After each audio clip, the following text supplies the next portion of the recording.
मंडळी हे ठिकाण आहे सातारा जिल्ह्यातल्या माण तालुक्यातलं श्री क्षेत्र शिंगणापूर. छत्रपती शिवाजी महाराजांचं घराणं आणि त्यांचं कुलदैवत म्हणून या शंभू महादेवाचा उल्लेख ऐतिहासिक संदर्भात आढळतो.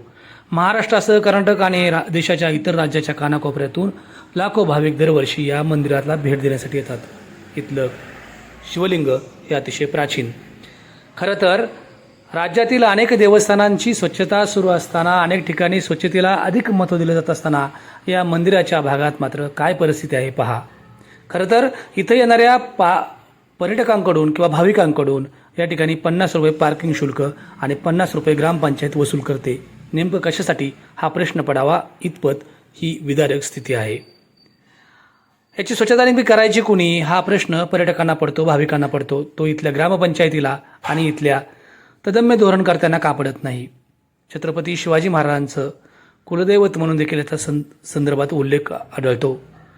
खासदार उदयनराजे यांनी याकडे लक्ष द्यावं अशी नागरिकांची मागणी.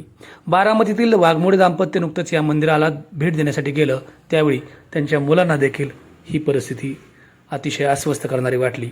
खरं तर बाहेरून येणाऱ्यांना ही परिस्थिती अस्वस्थ करणारी वाटते, मग इथल्या लोकांना का वाटत नाही.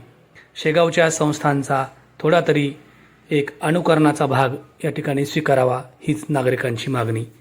सगळी देवस्थानं स्वच्छ होत असताना या देवस्थानाला नेमका काय फरक पडतो किंवा नेमका काय प्रश्न आहे असा देखील प्रश्न भाविकांना पडतोय.